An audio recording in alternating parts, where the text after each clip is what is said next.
shit, what are we doing again? Uh, I guess it's time for the Friday night strike. Jeez, I haven't done one of these in a while because I've been busy. Trying to get the hang of things again. I've actually got videos I got to go and finish producing. I mean, I did one the other day on D-Day. So I've got a couple I'm going to throw up on Rumble. I'm not going to put them on YouTube because YouTube doesn't like those kind of videos. So I'm throwing those up. I'll probably put those on Patreon too, so people can watch those ahead of time. But anyways, I'm working on stuff again. Figure that one out, and I'm live. How about that? I did not expect to be doing this tonight, but it kind of happened because there's a couple things I'd like to talk about if people want to listen. Woods is out there. DJ Play Nice is out there. Anybody that wants to jump in, let me know, and I'll post the link out there for you. Okay. Or I'll just I'll email you a link or whatnot. But I would very much love to have someone, I guess, play the the co-host for me tonight, because I don't have a co-host. I normally do these by myself, and then people jump in. So, anyways, so yeah, today's been a crazy day. Well, actually, this week has been a crazy week. We had the vacating rule on what you call it, what is it, on the pistol braces, and today the bump stocks got back. John, I do need to talk to you about that in particular. I don't know. I'm not quite sure what route to take, so I may need to talk about that to you privately or on air, depending on however you want to do it, because I need to pick your brain about the whole bump stock thing. So, all right, I'll post it. Let's see, copy link.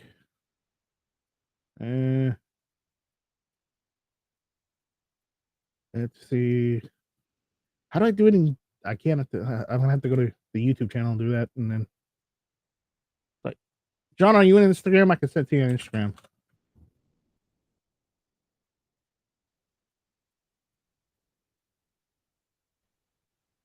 There you go.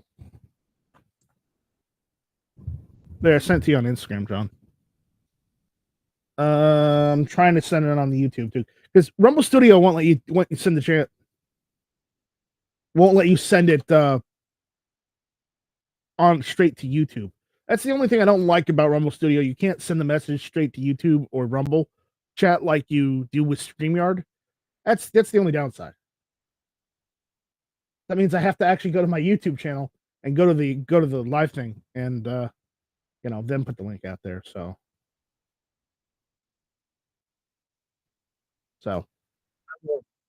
I will pin the link as a all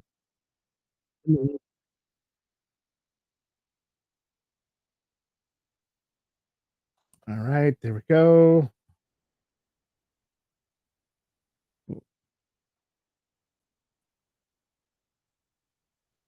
There we go.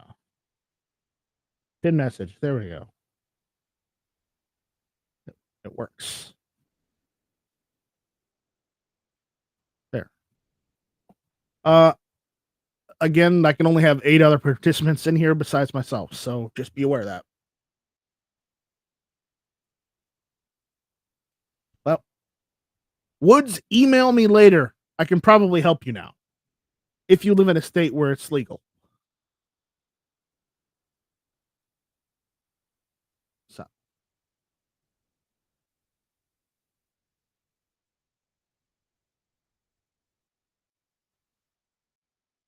So, anyways, but yeah, I mean, I would, I was out working out in the field today, because I got 30 acres. I got land I have to take care of. Anyways, and I come inside, find out an hour ago John had been live, and I also find out that the Supreme Court just went and laid smackdown. I don't like the Supreme Court gave them ideas on how to ban bump stocks again if they wanted to, but again, that would only necessitate another lawsuit for, not the Supreme Court really, and then it would be on a 2A issue instead of an overreach issue. It would be, Congress is trying to, ban things again. Now, will they do that? I think they'll wait a bit before they're trying, because right now they're trying to ban all semi-automatic firearms instead to fix that. Yeah, that's a good idea. And I'm saying that sarcastically again. So, all right. I gotta go to Rumble Senate too. All right. Rumble. Why do I have to go to my own channel? I don't know. It's just that's the only downside for Rumble Studio. Just saying. The only downside. All right, let's see my channel. My channel. There we go. All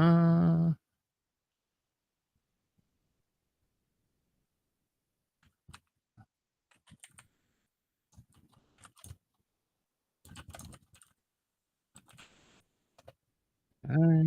Got that. Let me pin this.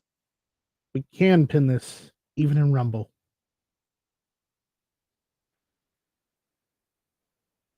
There we go. There we go. So on Rumble and YouTube, I've got it set up. All right. There we go. So I'm using Rumble, yes, not StreamYard. So preview, yeah. I don't there you are. There you are, John. I didn't see it. It didn't pop up until you said something. You're muted, buddy. So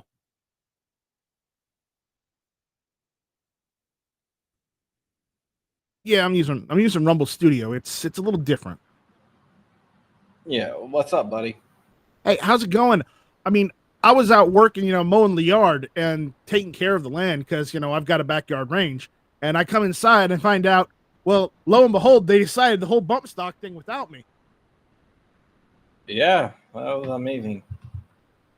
So, it's just like, all right, well, we got bump stocks back. Now, I need to pick your brain about that. Have you talked with your lawyers about this bump stock situation, or what about?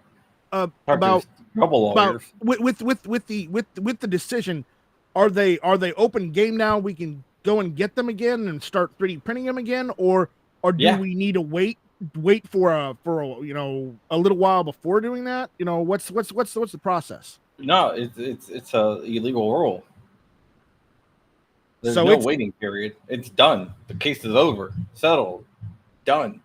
Over. Okay.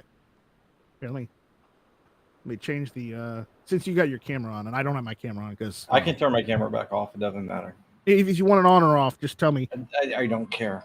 Okay. All right. Also, I saw that you posted the link to the Minecraft server. I mentioned something on Odyssey. That's my son.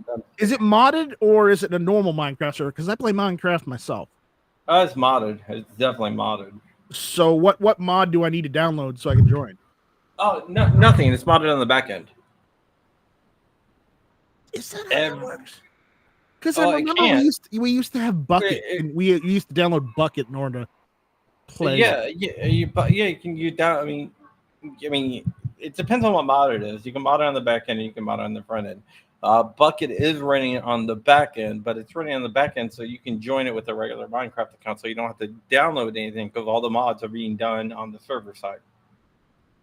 Okay, and when is that open? Tomorrow? Tomorrow, I think. Yeah. What time have you guys decided a time for that? Yeah, 3 Eastern. My son did a lot of the programming on it himself, especially, and I did a lot as well, especially like modifying some stuff that, right. doesn't that's like they wanted that wasn't available in Minecraft. Okay, cool. And there's some other stuff that's going to launch as well. I mean, sorry guys, we got into a video game chat just a little bit, but he mentioned he and his son were gonna run a Minecraft server. You know, I like my son's running it. I just helped him a little bit with it. I like playing Minecraft so. On the back end. He should definitely join. Yeah. Anyways, but yeah, so we're good on bump stocks, I guess. As long as we're members of the GOA, we're also good on pistol braces, right? No, everyone's gonna pistol braces. That was vacated. Yeah, but even though they vacated it, they only vacated in that circuit. And no, nationwide. Oh, they did. They actually vacated it nationwide then. Yeah, the rule's dead.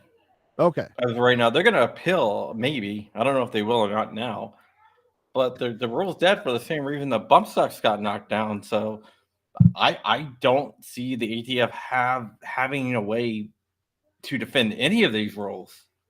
So, well, okay. Let me pick your brain a little further since we're on this whole topic of rules with the ATF. Do you think that because of these two cases that the 80% rule goes down the drain too? Well, there's already an injunction. It's just stayed on the 80%. Yeah, it's the same thing. They use the same. It's going to be the same violation. Because now with the Supreme Court, there's precedence for overreach.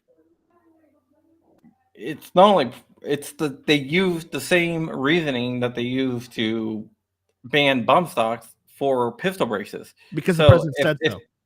Yeah, if it doesn't work with pistol bump stocks, the Supreme Court already said you can't violate the APA like that to ban something that you don't like, and they use the same reasoning to ban pistol braces and 80%, and also the engaged in the business rule. So we already know that the Supreme Court doesn't like that. So it's done, man. The G-Webs is asking jump on here. Yeah, he should jump on here. G, you should. But he said, how long before no more NFA? That may be a while. It may be a while. We're getting closer to that point, though. I don't think the NFA is going to go away all at once. It's going to be done piecemeal.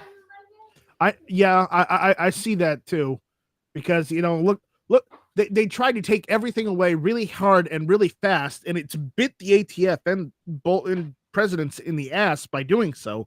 I would assume that the only way we're going to get stuff back is by going at it by different aspects.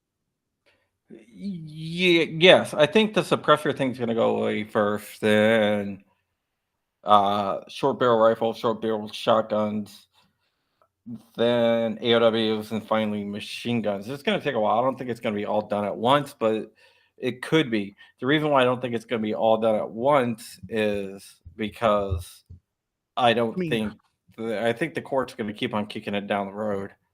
But I do know that there's a lot of people out there that want to challenge it. If you look at the pistol brace case and the GOA case, at least, the GOA actually said, "Hey, the NFA is unconstitutional, so that's the first reason it should be gone." But if you don't want to decide on that, you don't want to go that far. Here's the other reasons why it could be gone. It should be gone. Chris. They did that on several. They've done that with all their cases so far, and I think other organizations have done the same thing. Right. Well, did you see the NFA, the NRA get community noted? Why? Oh, dude! It wasn't because of they said take the bump stocks. Well, they basically was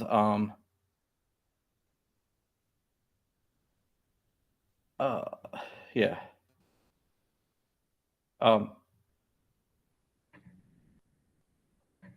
Let me just get it here. I'll bring it up here. All right, pull it up. I'm going to say something controversial, and you guys can tell me I'm wrong, and I shouldn't think it this way. But I don't like the NFA, at least in the machine gun part, because more or less we can't get any new stuff. I mean, if they really wanted to keep it, they just let us have new stuff, and that would. I hate to say it that way, but that would fix a lot of problems. But at the same time, that would cause more. What I think is that the NFA violates the Murdoch versus Pennsylvania decision, which said you cannot put a direct tax on a right. I'm trying to share something, but do you see my screen? Yes. Here, let me see it down below. Yeah, here, there we go. Yeah. So basically, the NRA released a statement, like fluting the Cargill's win. Right. Does that say Gargill? It does. They misspelled his name. They misspelled his name. Garland. No, never mind. Garland versus Cargill. Sorry. Garland versus Cargill. Yeah. Sorry, I don't have my glasses on. Garland versus Cargill. Yeah, because Garland appealed. That's why it was Cargill versus Garland up until the Supreme Court. That when the DOJ appealed, it became Garland versus Cargill. Hasn't Garland also been contempt of Congress lately too? Yeah, but they're not going to prosecute him. But if you look at this, it just talked about the NRA fluting it. But then Twitter did a community note talking about how the NRA supported the bump stock ban. Right. And I probably owe Coop a cookie or something because he got it right. Because we had a bet on how many justices it would be, the decision would be. I was like a 5-4 split.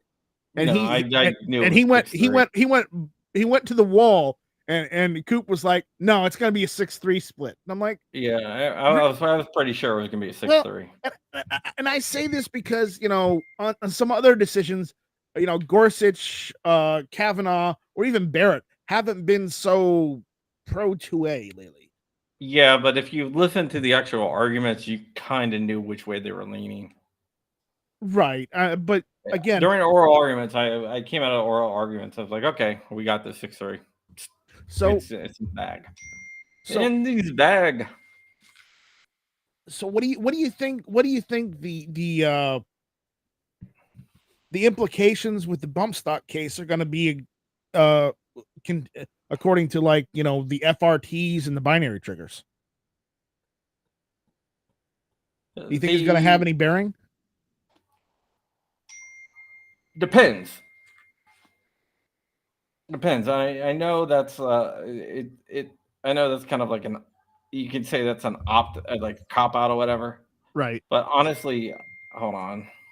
My freaking sisters are because they basically they just said that rate isn't a factor. So those other ones, if they affect rate, aren't a factor. But if it's not a mechanism, then they could be, right? That's why you're saying it could be either or. Yeah. Basically, I think it helps the FRT better than the binary triggers because looking at the internal documents that I have on binary triggers that I've released over the years, the ATF has an issue with not all binary triggers, but some that could cause hammer follow. And they're saying that's a function of the trigger, and they always... So they say hammer follow could constitute, an auto sear. Yeah, because it could fire more than one round with a single function of the trigger. FRTs, I think it's going to be harder for them to make that case because with FRTs isn't FRT basically a 2-stage trigger where it's just pull and release? No, that's a binary trigger. Pull and release is a binary trigger. You got to remember, binary triggers is also not the correct term. Binary is a trademark from Franklin Armory. Right. But FRTs, the bolt pushes the trigger back so it resets. It forces the trigger to reset, and your pressure on the trigger pulls it again. So that's multiple functions of a trigger. So that's why I think it helps out the FRTs more. They've never insinuated that there could be hammer follow with an FRT, but certain binary triggers or pull release, whatever you want to call it, the triggers, right? Certain triggers, binary-ish type triggers, they actually said, they couldn't produce hammer follow on it. Like the BF3, they could produce hammer follow on it, so they said it could constitute a machine gun in the internal documents. But with, like, for example, the what is the other company? I know the owner too. Can't believe I did this. There's Franklin. There's Franklin, and then there was what is it? I know the trigger group, the other binary company, but they also make drop-in stuff. There's a couple. There's a couple binary trigger companies. But like a couple, like, for example,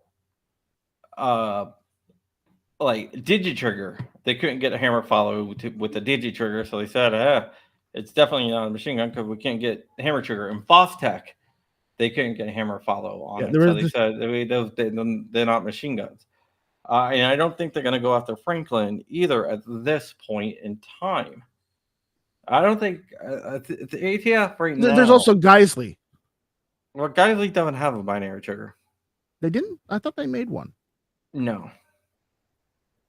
They have a very high-end trigger. I have my Geisley Super Duty. I have one of the Super Duty triggers, which is an insane trigger. It's like a great trigger, but it's definitely not binary.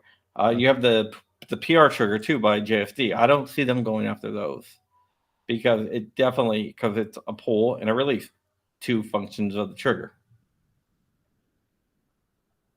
I think all of those existing and now with the bump stock bullshit conclusion that we got all the more reason to see the NFA go away. I think we need to see a national level competition that is full auto or bump stocks or something to be a sport, so that now they have sporting use for it, and then challenge every bit of the NFA. Remember, the sporting use is only for imports. No, I know, but just to solidify and normalize full auto, because right now they do have full auto is useless or something, or full auto is dangerous. So they do have full auto competitions, subgun competitions. Yeah, I know, but I'm just saying normalize it. Have a national level one like Steel Challenge, have a full auto match, or do something like that, or like two gun with full auto. Yeah, I mean whatever. But all I'm saying is, I think that with bump stock and with the triggers, we see a push on the essentially conforming to the NFA around the stupid ass 1934 perceptions or concerns or fears, and the lack of guns, full auto guns out there, and the bunch of movies bullshit out there. People just have no idea what full autos are. And anyway, I'm just saying, because of the short barrel rifles with the stock, with the braces, we can push that. The NFA and the Hearing Protection Act, obviously they had to push hard to get that from being passed in 18. So we got to push on like every front. I'm saying we have made progress on every front of pushing the NFA out of there. So I think the Texas suppressor case is a good one, and there's one coming out of Michigan. Mm. Didn't Montana also do a suppressor law too? Well, it's been like 3 or 4 of those so far. Yeah, Kansas did, but that didn't work out too well for Jeremy that one Kettler. guy. Yeah, Jeremy Kettler. Yeah. Michigan, there's a suppressor case. There's actually 2 suppressor cases. ASA, the American Suppressor Association, has a case out of Illinois. Sorry, Illinois. And there was another case, and there was a really smart lawyer by the name of Steven Stimbolia, who's representing the guy, and Illinois. They combined the cases together, and they're challenging basically that, and that is looking promising in there. What is also promising, and I see we have DJ here. DJ, what's up, DJ Play Nice? The man with the golden voice. I don't know about that. Glad to be radio here. Thanks, Strike. Yeah, one of the things that I did notice, and I brought this up to my editor, and also the CEO of Amaland, and I'm doing a story on it. but it looks like other people have been picking up on it as well. Mhm. So it's just not me picking up on it. But if you read in the dissent, Sotomayor said that semi-automatic rifles are commonly used. And G-Webs, you know this. What did the Heller decision say about weapons or guns in common use? They should be banned. We only They need them cannot on be the banned. battlefield. We only need them on the battlefield of war.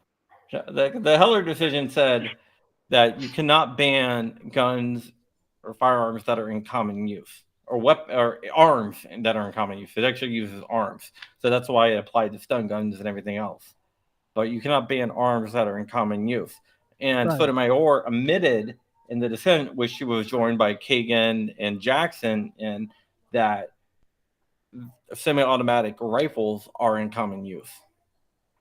Yeah, I thought that was pretty telling. And with the Illinois case, we might know in Illinois they combined 6 different cases of challenging the AWB, and they filed for writ of certiorari, which is a petition to the Supreme Court to review the case. We should know. Well, we will know within the next 2 weeks if they take it up or not. What's the significance there when they make a comment like that in a like she did officially? Is that like it can be held because it's actually in writing, or is it just like an indication of their perspective? No. They can reference that. They can say, "Hey, you've already said this." Okay. And you're bound by deliberate. They're either being really deliberate or really dumb when they write that stuff. Yeah, and they're bound by the Heller decision because the Heller decision is not taking, So whether do you think she was dumb, or do you think she was just being deliberate and that's her position? I don't know. I think it's pretty telling, though. I mean, you can't know that. I figure you watch it more than anybody, so I just was wondering your opinion. Right. Now, I'm glad, John, you jumped in because I have a few more questions, and Damien actually mentioned one of them. What do you think the deal is going to be with the super safeties? What is that? It's Tim Hoffman designed a super safety, which is a 3D printed force reset trigger type device. It's incredible. And there was a company that started producing them, even though they didn't design it, called Twin Bros, and they were rated by the ATF for selling auto sears because they said the super safety is an auto sear. But it doesn't work like that. It works like a force reset. It makes your gun so safe it turns it into the other side of the spectrum and into a full when the whole setup resets, it goes into safe mode. Okay, so you pull the trigger, right? Right. You have 3 different settings. You have regular. You have regular, semi-automatic. You have safe, and you have super safe. Super safe. Basically, what happens is you pull the trigger, it forces the trigger to reset. Puts on the safety, takes off the safety, and then your trigger, pulls. I mean, over and over and over again, or yes. Just every. Okay, I got you. Yeah, so you apply pressure, and it acts like honestly, Tim Hoffman, like a ratchet or something.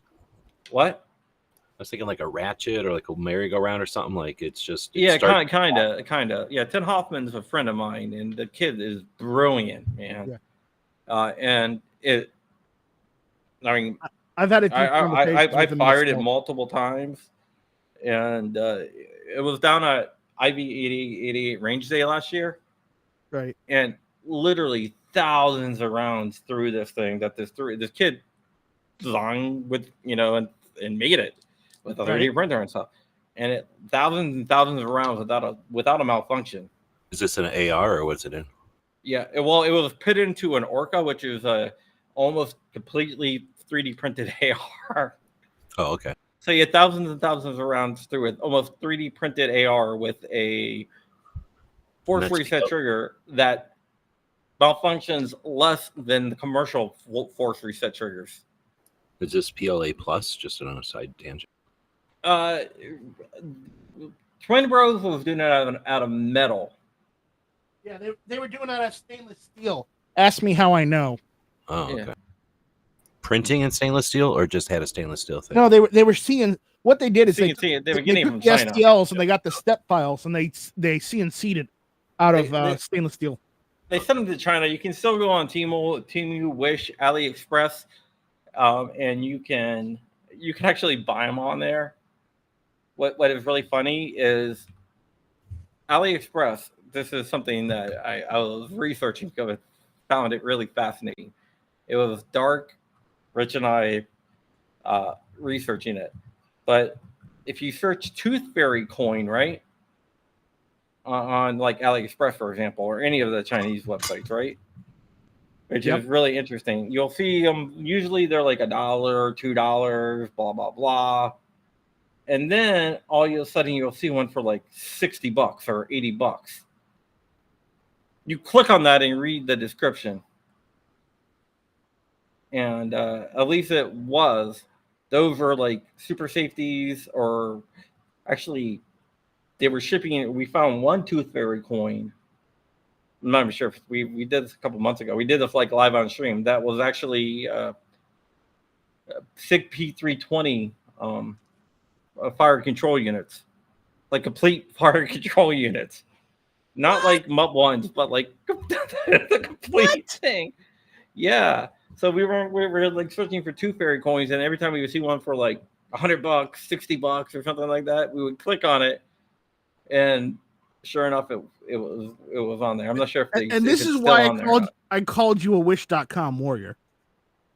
No, I was just doing some research on suppressors that are on like solvent traps and stuff on there, right?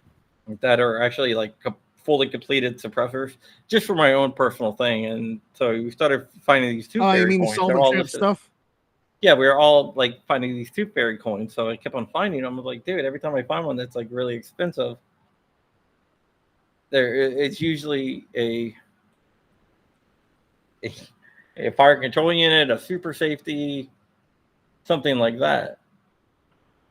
Right. So it's not like they don't know what they're doing. Oh, they know what they're doing over there. They know exactly what they're doing. They're trying to game the system. Yeah, I'm looking them up right now. Here, I think I might have found one. All right. So just screen share it. Let me see if I can find it. If this is so. All right. But yeah, I'm hoping that when the force reset trigger stuff goes through, and if we get a favorable verdict, I'm hoping that also applies to super safeties.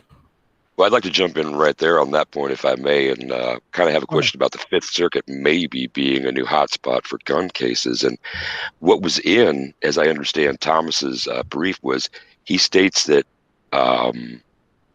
about bump stocks, but he goes on to say about triggers in the bump stock decision, by a single function of the trigger each time a shooter fires the rifle, quote, the release pressure from the trigger and allow it to reset before re-engaging the trigger for another shot. Okay, so how does this apply to force reset? Or am I muddying the waters? No, I think it absolutely helps out force reset, because the trigger is being pushed forward, and that's one function, pulling the trigger. Trigger gets pushed forward, right? Right. And then the second function is pulling the trigger again. But I think this actually does help out. The. I really hope so, because it looks like at least AliExpress cleaned up all their Tooth Fairy coin things. So I guess we're gonna have to find out what they're called now. Let me go to Wish and see if it's still listed as Tooth Fairy coins. So I kind of stumbled in there trying to get out what I was, the point I was trying to make, but back to the way it began, a little less muddled this time. Is the Fifth Circuit going to be a new place to push gun cases? It already is, man. Gotcha. Anything that's headed there that way that you know of right now, or is in process there that we need to keep an eye on? Oh, there's tons, man. The FRT case is there. We have Mock v. Garland, which was decided yesterday at the district court level. Frames and receivers came through there, which is now Vanderstock came through there. There is Texas versus the ATF, which is there. Both Texas versus the ATF. Texas versus the ATF for the There was GOA case for GOA, Tennessee Firearms Association, Utah, Mississippi, Louisiana, and and VCDL, Virginia Citizens Defense League in Texas, sued over the engaged in the business rule there. Then you have the other Texas case, which is the GOA and Texas teaming up with 23 other states to challenge the pistol frames, the pistol brace rule, which that got the injunction for GOA members.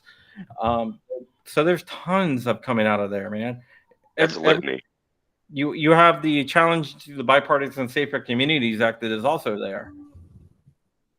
Challenging enhanced background checks, that's in the Fifth Circuit as well. That's good news. Well, there's tons of cases there, and that's only the tip of the iceberg. Right. I'm guaranteeing you almost every pro-gun case is going to be filed in the Fifth Circuit. Because in the Cargill case, that was an eye-opener, because the Cargill case, that Fifth Circuit decided that en banc 13-3. Yeah, that was quite an eye opener right there. That was a case of whoop ass. Yeah. I was expecting that they did that, and that's like, wow. What is the anticipated, or what do you think the potential kickback or consequences from the antis with all of this? Is anybody? They're going to try to push new laws. They're going to try to push new laws. They're going to try to push new laws. They're definitely going to try to push new laws. And you got to remember, we still have one more gun case that's outstanding that we will definitely get within the next 2 weeks. So in the next 13 days, we should, because 13 days is when the decision period ends for the Supreme Court for this term. But with the next 13 days, what's the next one or the last? We will get Rahimi. Whether they could ban someone for domestic abuse from owning firearms. Right. Well, okay. And does that remove the 4473 or just that piece of the 4473? No, just that piece. There's going to be stuff coming up with the 4473. Trust me. I'm not going to talk too much about it but I mean, I'm allowed to say there's going to be stuff, but I'm not allowed to mention what it is. What was that one where that dude was? I was asked not to. I'm not allowed is probably not the correct way of saying it. I was asked not to. Well, I'm going to switch it up by talking about a different case that isn't actually a gun case. Okay. It's the one where the dude was pissed off at having to pay for a government official on his fishing boat when he was out fishing, commercially. Right, that's a huge one, right? That's the whole Chevron. That's the one about Chevron deference.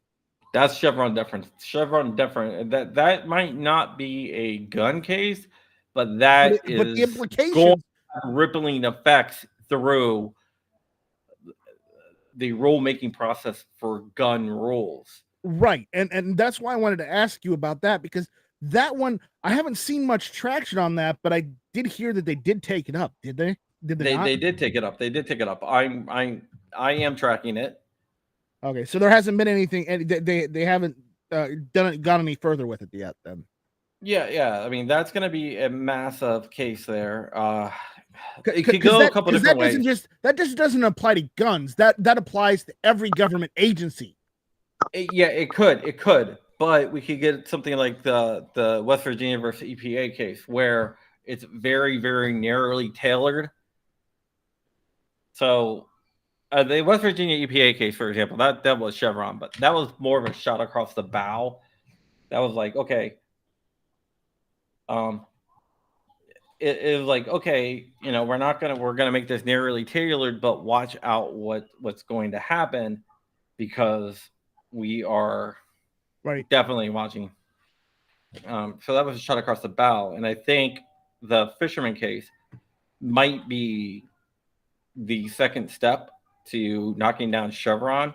I know there is a lot of people that are very, very, very interested in knocking it down. Amy Coney Barrett has been very critical of Chevron in the past. Yeah, but I think I remember something that Kavanaugh was a little bit critical of it too. Kavanaugh is critical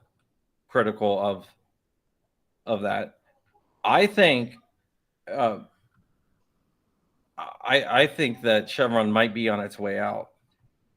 The case we're talking about is the National Marine Fisheries Service. Yeah.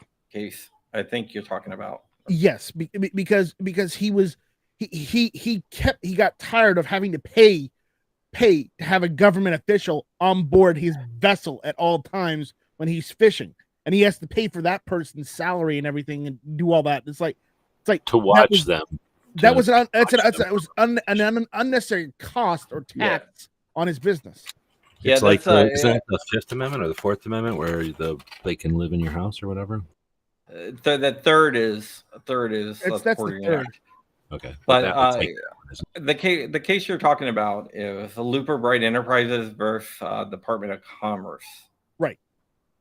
Or so it's actually a guy. It's two companies and a guy suing the Department of Commerce over the National Marine Fisheries Service rule, because the NMFS is under the Department of Commerce, so you actually sue the parent organization. That's why. Oh, you have your camera on. Yeah, I'm a camera on too. If you guys want to turn your camera on, you can. Like, if you don't suing to say they don't have the authority, right? They don't have the authority. Yes. What happens is, like, you can sue the parent, like department, like Department of Justice. Garland is the Attorney General. Is the Attorney General of the Department of Justice.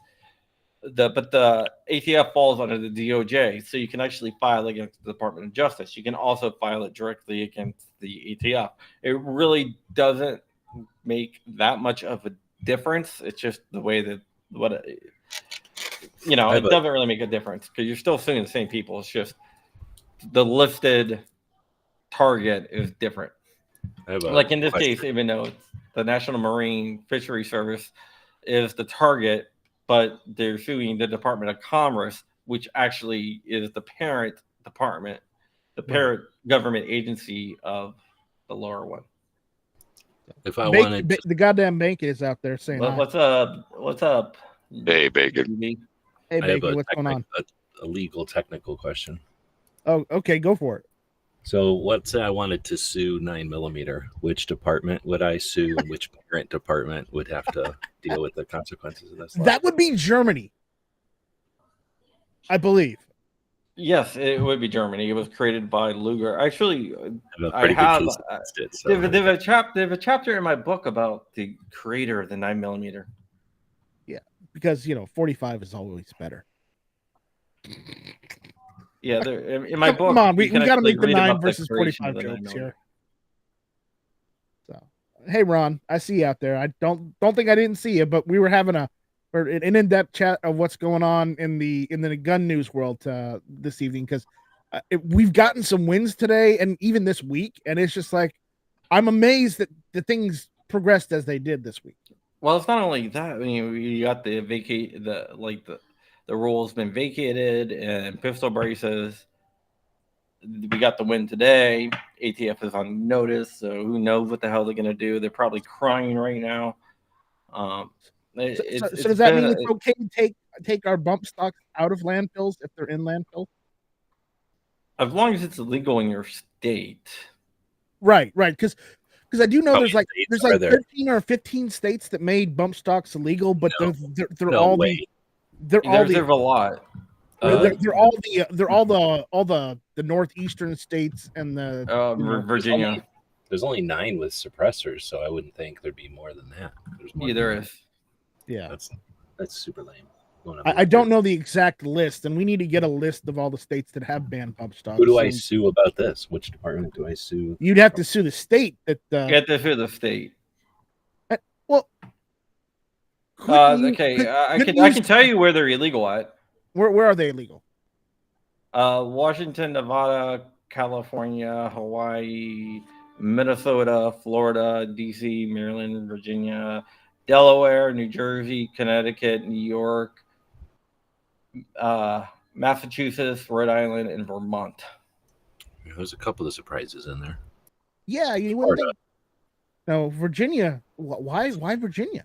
Florida Because looks when- like a bump stock, so Oh, right, because when they the took a- legislation flipped, and they tried to push through all those anti-gun legislation. Yeah. Yeah. So there you go. I figured you guys would want to know that, and I'm not sure how up to date that is. Well, this is actually saying that they're legal in Virginia, but I thought they were illegal in Virginia. I just looked it up, and it's saying it's legal, but I believe that they're illegal. I think this one site is wrong. Yeah, I do know that they're legal here in South Carolina, so at least as far as I know, unless legal, positive. No, I do think they are illegal in Colombia, but I don't go to Colombia that often. I think the city of Columbia made them illegal. It doesn't matter. Yeah. Okay. So yeah, they are illegal in Virginia. Okay. That sucks. California, Connecticut, District of Columbia, Delaware, Florida, Hawaii, Illinois, Maryland, Massachusetts, Minnesota, Nevada, New Jersey, New York, Rhode Island, Vermont, Virginia, and Washington. So is there any way that a federal decision, not like today specifically, but is there any way a federal decision is going to do anything about the 10th Amendment problem with those things? And then I have a question about its influence over a couple other basic areas of interest to firearms folks. Go ahead. 10th. It could. You can't pass an unconstitutional law on the state level. That was decided by the 14th Amendment, which says the Bill of Rights apply on the state level as well. And the Constitution applies on the state level as well. So the state cannot violate the Constitution. This ruling was not about that. This ruling was about the Administrative Procedures Act, which says the ATF overstepped its authority because it basically enacted a new law without an act of Congress. Ooh. Okay, and with another strong decision coming out of Thomas, and he wrote, what was it, like almost 20-page decision on this? I mean, that's kind of long for a decision. Yeah, any sort. He also had like graphs in there too, and illustrations. I haven't had a chance to look at those, but I've read the majority of the text, and I haven't been able to digest what I even have read because I kind of did it on the fly. But in that decision, he did say that he said basically Congress could have banned all high rate of fire weapons.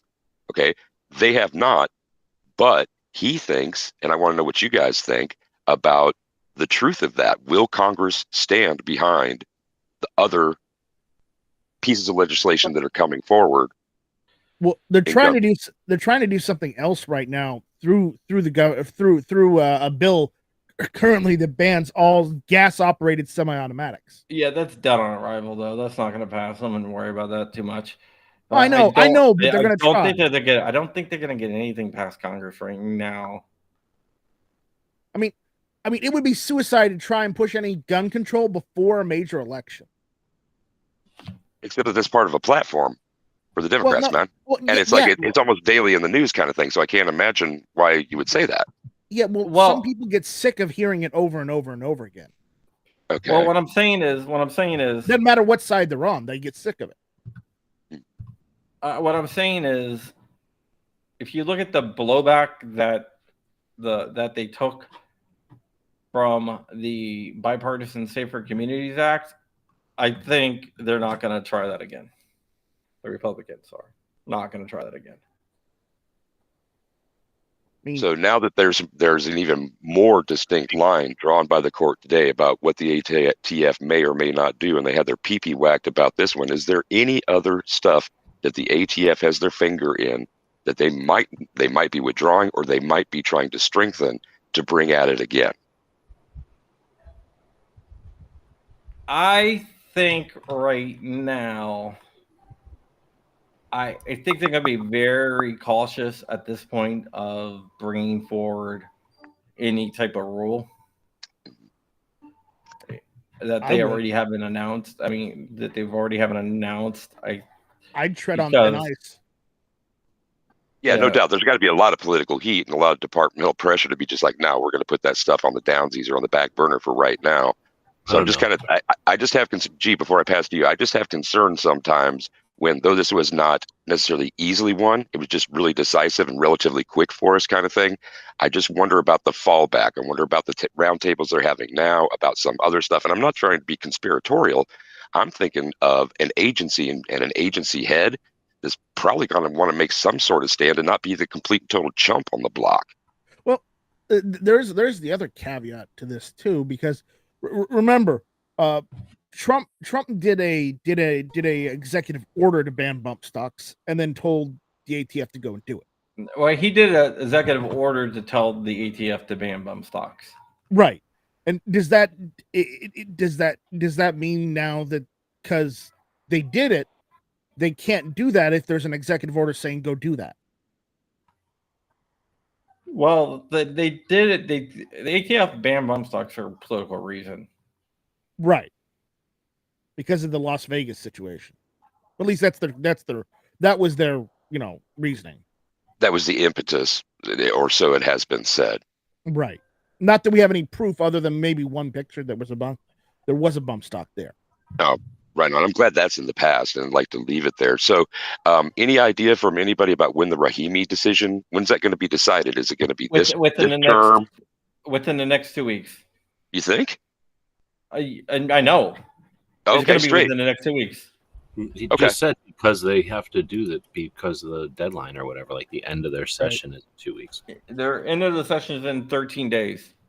They can also hold over a case to the next session. That's why I asked. So I'm glad to hear that there's 2 weeks coming on that. They can, but I don't see it happening, especially with the amount of cases they cleared out. I don't think that they would have an excuse to hold it over. And the fact that we got this not on a Thursday, but on a Friday, means they wanted to bug out for the weekend. No, I mean, if we didn't get it yesterday, we got it today, which means they're trying to clear out the case log. So I don't see them holding the decision over. Okay. Good. So the implication that it has on red flag stuff, like as soon as that can be taken. Rahimi doesn't have anything to do with red flags, though. But Rahimi is going to influence the application of that sort of restriction, and also of No, Rahimi's on drugs, right? No, Rahimi was a domestic abuser. Right. Where they charged with having a gun while being a domestic abuser. All right. Okay. So I don't think that's really going to affect red flags too much. It's more of a 4473 issue. Well, it's not even a 4473 issue. It is it's banning someone from having a gun because he was a domestic abuser. That's more of a can you strip someone's right forever type thing. Right. What's gonna deal with red flags? This is what I see. I think that the red flag thing is not gonna be a Second Amendment case at all. Are you thinking it's maybe more of a property rights case?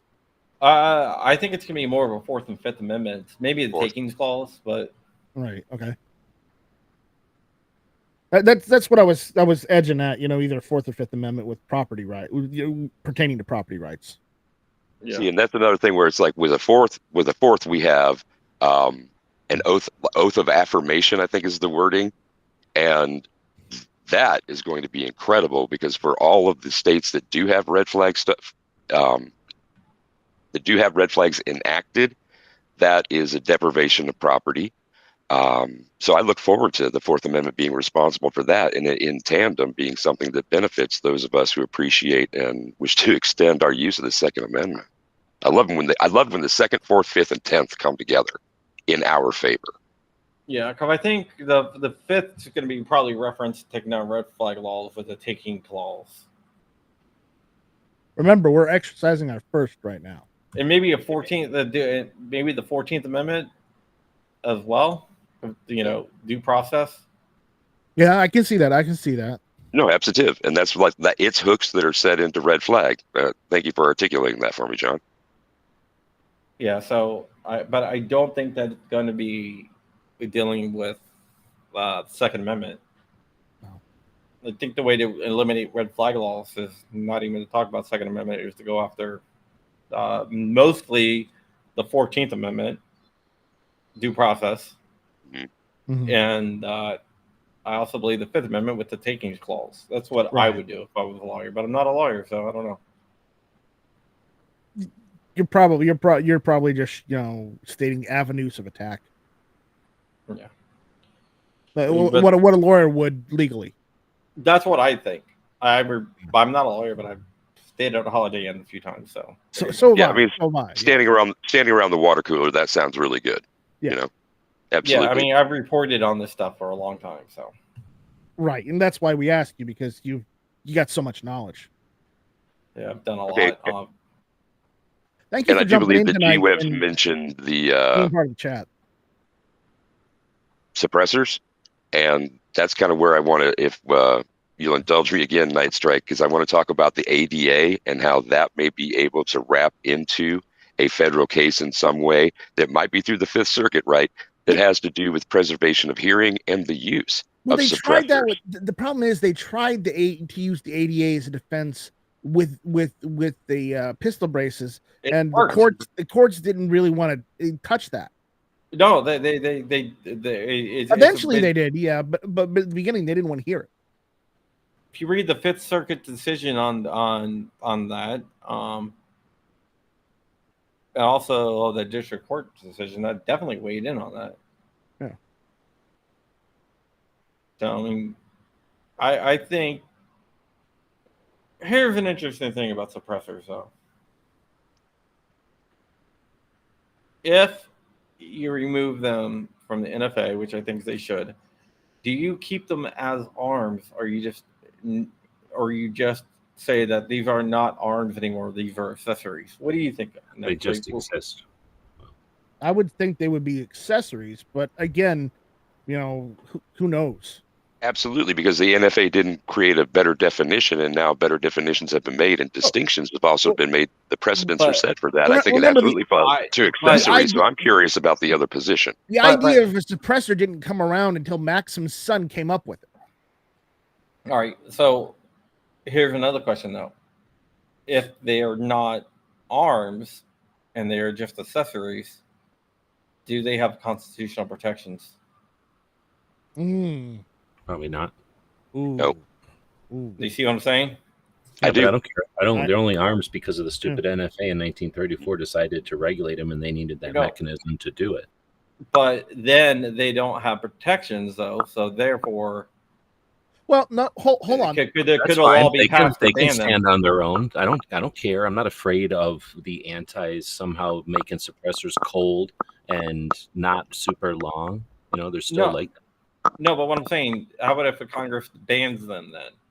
Well, Or how would they ban them? What if Congress? If they're not arms, they don't have Second Amendment protections, right? They'd have to have the what if Congress decides to do it? They're not going to just go rogue and ban it. And if they do, then you remove them from office and you unban it.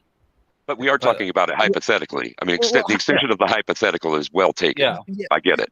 This is a hypothetical, and I get it. But what's also stopping from those same people who say it's not an arm, so it's an accessory, so we can ban it, or what's to stop them from? Or we put a special tax on it because there's no protection on it, right? And they can just re-add that tax back in. What's to stop them from going and saying, hey, detachable pistol grips on semi-automatic rifles, we need to ban those. Why? Because they're pistol grips. They're evil. Because they're actually it's an accessory. It's not actually used as a part of a firearm. Well, so is a suppressor. That's the difference. It's a whole magazine argument, right? A suppressor technically replaces the flash hider or the muzzle brake. Yeah, but a suppressor, if it's individual item itself, the pistol brace like a pistol grip attaches to a firearm. So it's part of that firearm now. Correct. There's a difference between a part and an accessory. A part is necessary for the function. An accessory enhances or adds to, but is not required for the function. Right. Correct. So I don't think we create a bunch of shit in laws because, or give authority to federal agencies or anything because we're afraid of what other people might use. We just No, have no, the I'm absence not. of those laws. But I don't think it would be. I think it would. I 100% agree with you. But what I'm saying is, I want people to go into this with all the knowledge of everything that could happen. Right, not being naive. But I Right. say we still have an Had a phone call. untapped. We have an untapped resource, and that's the normalization of guns and the movement of the Overton window through society. And there's enough people that are familiar with them, and that number's growing, that it's going to be very difficult and more difficult than ever to pull the wool over people's eyes, so to speak, and say, oh, guns with a high rate of fire are scary or more dangerous, or guns that are quiet are more dangerous, or guns that are big around are more dangerous. You know, whatever they come up with is the stuff that they depend on a bunch of naive people saying, okay, yeah, I'm scared of that too. That's going to be more and more difficult. What I want to really push on people is the biggest danger to the gun community is apathy. A lot of people in the gun community are like, oh, we're losing our rights, you know, left and right, blah, blah, blah. But is that really what's happening here? If you look since the late 90s, do we have more gun rights now than we do back in like 1995, 1994, or do we have less? I follow. We have more than we had, you know, in late 1994 now. We had more than 1994. We had more than 2004. We have more than 2008. We have more than only a few years ago when the Bruin decision came out. And now we have more than half the states with carry. And Yeah, so our state got to join that, you know, and so I celebrated big South time. Carolina got constitutional carry before North Carolina, so South Carolina is the better of the Carolinas, and don't let anybody tell you otherwise. So I watched on Twitter, I guess. I think Twitter, that they're already, I don't know what it probably was, somebody on Twitter complaining about what somebody else posted, but it was, let's say Giffords or somebody, I don't remember, was complaining that, you know, the Supreme Court is corrupt. And so they've got responses to this, and I don't know if it's in their playbook or not, but they've certainly got some kind of tactics to respond to all this. And they're going to have, it's not like they're going to go, oh, dang, we lost. Let's just give up on this. No, they're definitely not going to give up on it. And you saw how fast they got their responses out. They knew it was coming down. We knew it was coming down. Everyone knew basically what the decision was going to be. Rahimi is going to be interesting because Rahimi, there's some people think it's going to go our way. Some people don't think it's going to go our way. I think it's going to go our way, but we're going to get a lot of bad dicta in it, though. Well, you know, you got to have some good with some bad. So we'll have to see. Right. I'm with you absolutely, though, on the apathy thing. And when the pistol brace thing was just rearing its head, I was, you know, part of another YouTube crew that was trying to spread the word and do the good thing for community. And it's, you know, sometimes it is pulling teeth, but I think that it is almost endemic now. It's like an expectation that you actually have to rally people to exercise that right. You know, and other ones come completely naturally and straight to the front to those same citizens. You know, the violations of the first or the fourth kind of thing, or the fifth, for God's sake. So it perplexes me. It really does. I mean, I wish that I had understood where that apathy comes from, or why, when the threats are great enough, that we have examples of this where for a couple of years, had it not, you know, for a while now, had it not gone the way it did today, that'd be another deprivation. Like, how many deprivations does it take? And it seems like people just want to go from one extreme to the other, like everything's okay, so they're apathetic, or on the other side of the bell curve, it's they're taking away this, they're taking away that next, they're taking away this, you know, we'll be left with nothing, and then, you know, viva la whatever is going to happen, you know, a breakdown is going to happen. I hate it when people focus on that shit. And it is hard to bring people around to actually raising their voices. You know, I'm dropping links to Congress, the House, and you know, and the switchboard all the time. Yeah, and I appreciate that. I really do. Well, and I mean, I do that humbly. I appreciate that. Thank you. But I do that very humbly. And I do that. I just kind of consider that, I am not any better, I'm no better than any other citizen. But I feel that a good, doing the good turn kind of principle has been in me so long that I try to do that for each of the communities that I participate in. Time willing, not interest willing. And I know that people get tired of my voice like they are just now, but that's why I carry on sometimes about that. Today is a great decision. It's the sunny side of the street. The silver lining was confirmed. It's going to be a great weekend. It's going to be a good rest of the year. I'm going to have fun this weekend. I'll tell you that. Rock. It's definitely going to be June's always so busy for me, man. But you look tired. Dude, June is the week like right before the summer. It's everything happens in June,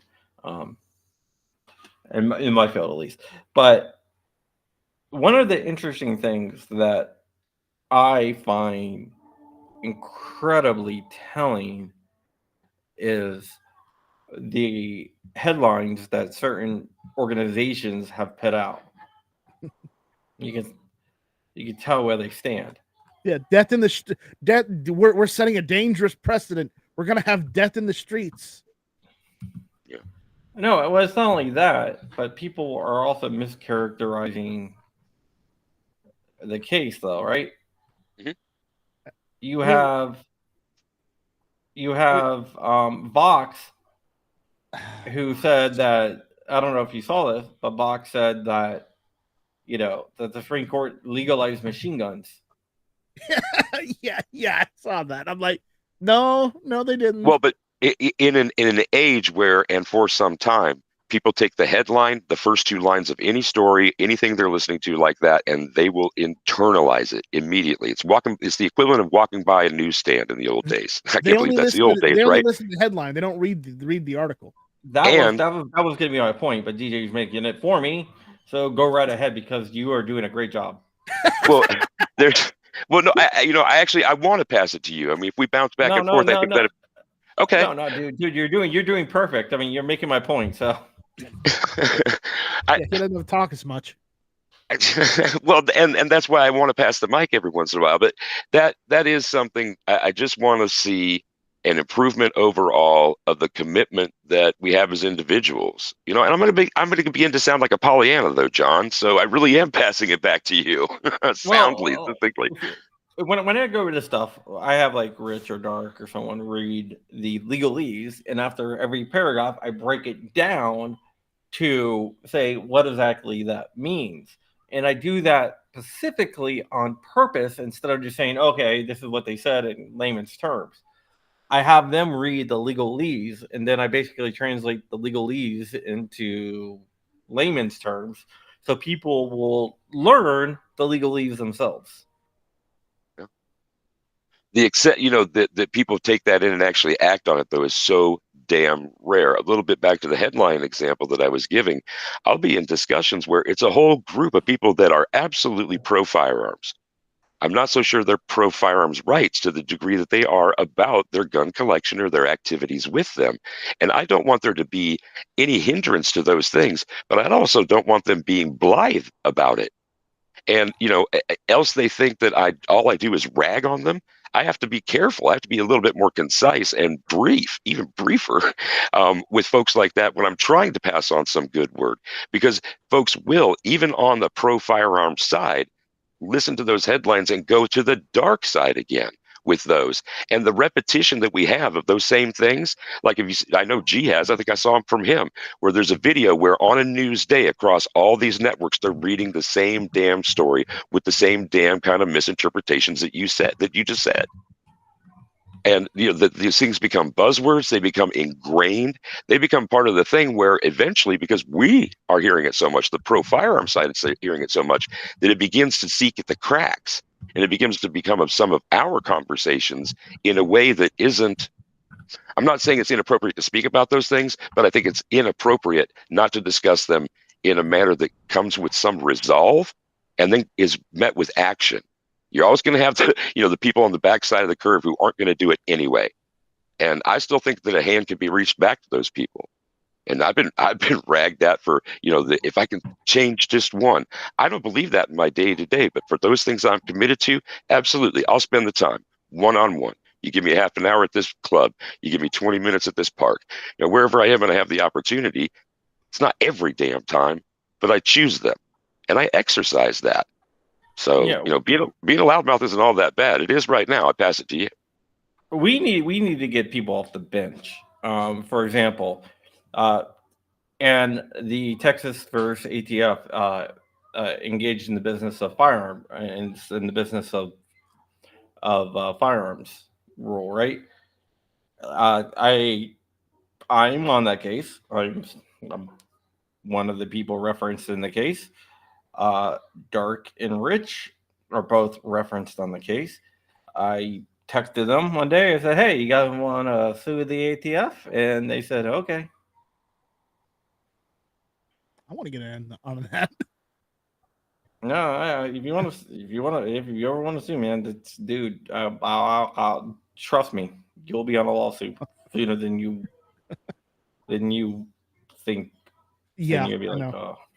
Well, it's not that I really get my name out there. And so sort of as that Me Too thing that there is with that in a non-negative way. And I'm going to make it so by asking, where is the next district court that's the strongest, where there could be cases like, Night Strike's ready to go in, somewhere other than the 5th. What circuit are you in, Night Strike? You decide to go in that circuit kind of thing. Where can we double stack? Where can we back it up? I think South Carolina's in the 4th district.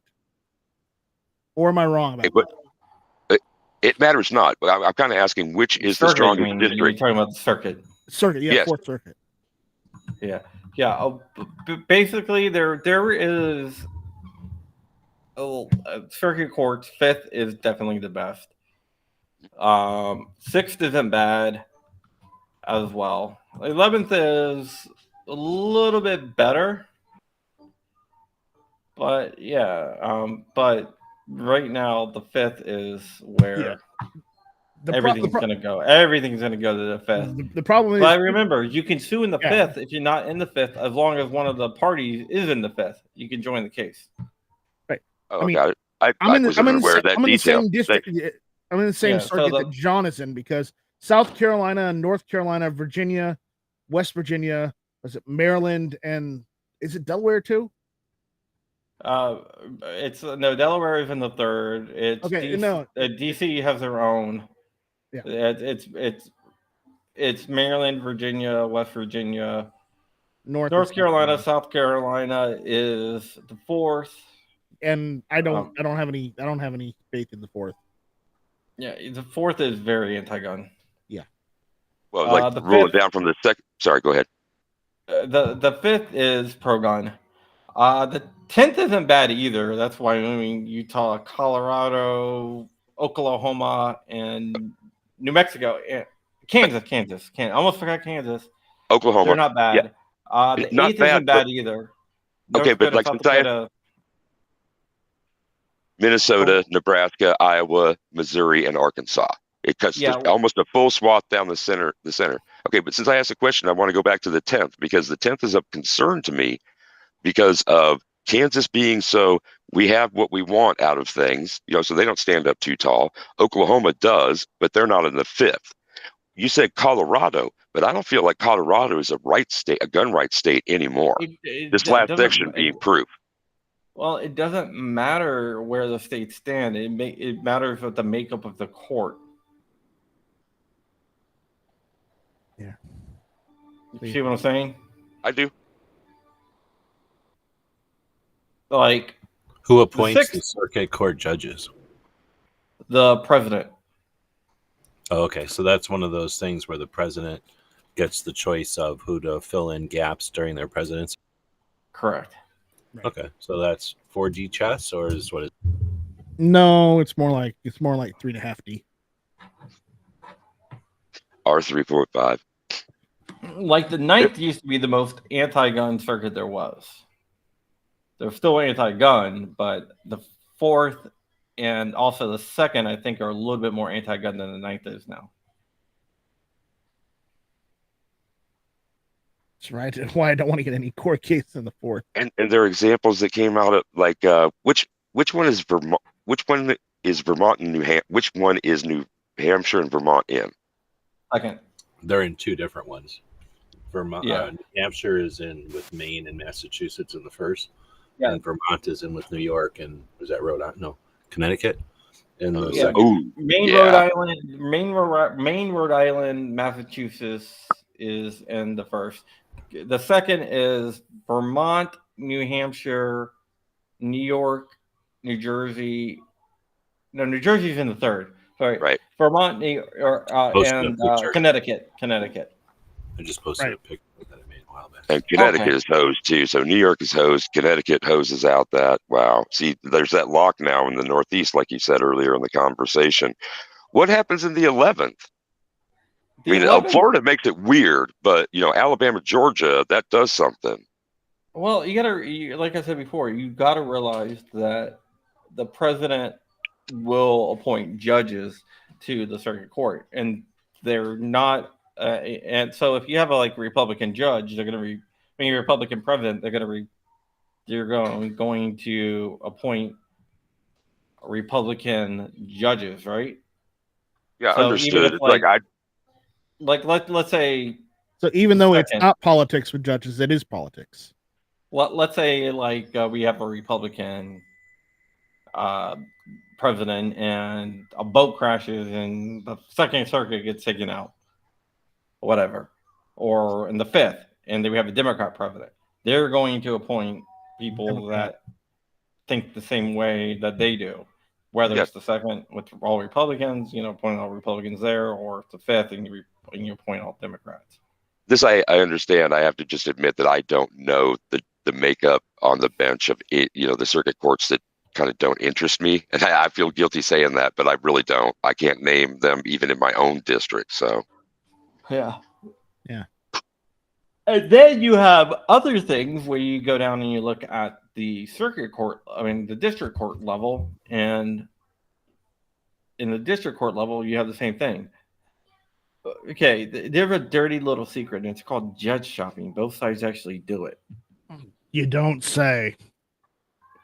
Now, you're not supposed to judge shop, but everyone does it anyway.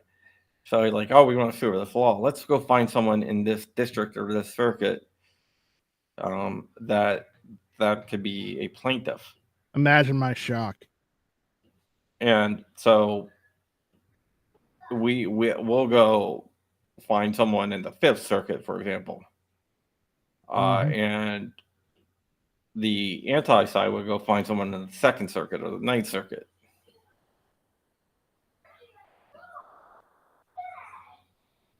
So that's what happens. I mean, it right gets on. done. I was just going to say, this has been a lively conversation that I've enjoyed. Nice Strike, thank you very much for hosting. I got a show coming up at 10 o'clock, so I'm going to bow out. But right, we're going to wrap up in a minute. Right on. Well, I am going to bolt in second. So I just want to say, everybody out there, you guys on the panel in particular, be safe, have fun over the weekend. Always carry your gun and rock. And I think I'm out. All right. See you, DJ. Man Against the Masses says, thanks, Crumpy. You just made me yawn. You are welcome, Man Against the Masses. I'm surprised I haven't got a meme from him today. I'm surprised too. But I got a meme. I saw one of his memes that he sent to me, which he's got to get back up on his meme game. I'm telling you, he missed a couple opportune chances, and I'm disappointed. No, I got one. I'm gonna actually share the one that he sent me. All right, you want me to screen share it or? Give me 1 second here. All right. I didn't see. He sent it to me a few days ago. I didn't see it until today, and I laughed my ass off when I saw it. All right. All right, I'm sharing it. All right, go to presentation mode. Ooh.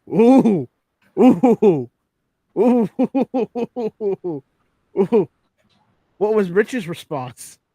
I don't think you saw it yet because I just saw it today. I just saw it today. Somehow it didn't show up as a message. Yeah. And I was like, oh, it's not showing up that I got a message from him, but I don't remember getting a message from him that day. I looked up like, oh my god. He did admit he admits to slacking. He admits What to does it say on there? It says, "I have no boundaries." Oh, nice. It's Flying Rich wearing a John Crump T-shirt saying "I have no boundaries." Yeah, that's great. Oh, that's great. Yeah. All right. So we're gonna call it. Thanks everyone for hanging out with us and asking questions and just going back and forth. And John, thanks for coming in and answering a bunch of questions. You even though you Nope. didn't have to. No But problem. No I problem. appreciate Anytime, man. I want people to be able to understand this. I want people to understand what's going on. I want people to be aware. I don't like people gatekeeping where like they try to explain it. So I like showing the documentation and Right. like I said, having someone read it, then translating it into English so people will get terms down, right? Right. And G, I'm very disappointed in your lack of pug tonight. You got to step up your A game. Oh, Sorry, I how do I get my camera to turn on? Oh, I can't even get it to turn on. His area is all full of crap, so he can't sit up here. Sorry. Oh, I see how it is. All right. I do want to ask. I want to ask both of you a question. Are you guys going to goals? No, I don't even know where it is this year. Just depends on where I'm at financially. I mean, I'd like to go to the inaugural one and everything, but I also haven't gotten my media credentials, so I don't think I'm. Yeah, a lot of people they're way behind on those.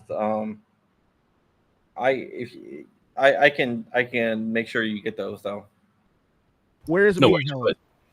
Knoxville. Knoxville. Yeah. So it's a drive for me, but it depends on where I'm at financially. If I get the van to where it's roadworthy, I guess. When is it? The range, August. August. It's like August. The 17th and 18th is open to the public. The 16th is media only, and the 15th is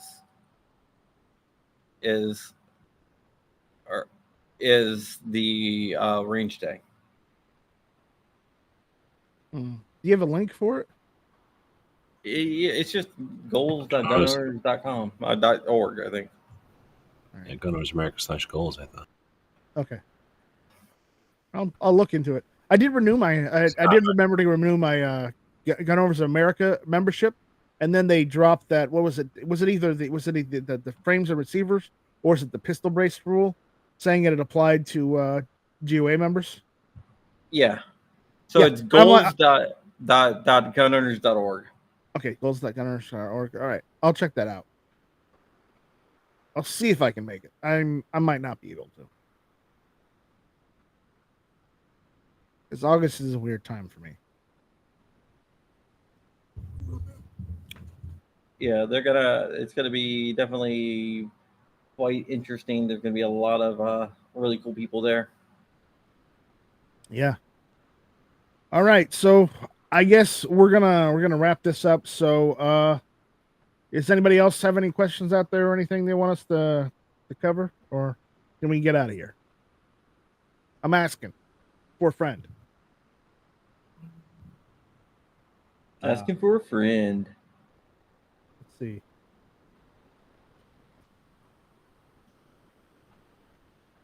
see. Anyway, so no, okay. I just got a message on Discord, being very angry that I did not inform that I was going live this evening. Well, that's too bad. Just deal with it. And with that, I'd like to start a discussion on 3D printing and mesh networks and drones. So I feel like there's we'll do that. Oh, dude, that's I do a lot with mesh networks, 3D printing, and drones. I 3D print drones and I 3D print mesh parts, and I do a lot of mesh tactics. Oh God, no, man against the masses. Why is Crump not AI himself? Because he's no. Oh, you missed that, didn't you? Yeah. My AI now can change my face to whoever I want to be. Don't use my face, please. Not only that, but I also got a voice modulation thing that what it does, it does voice to text. So I talk and it will like translate the voice to text, and then it will pick out. Does it also do auto tune? hold on. So it does voice to text. So when I talk, I'm actually talking to my AI, and it will take the voice to text. Then I'll take the text and apply a voice of whoever I want to it, and does text to voice. So I'm not liking this new AI.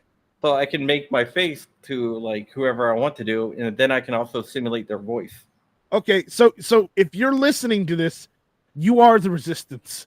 And with that, Wolverines and shall not be infringed. Someone's very vintage 70 pouring star glasses. Yeah.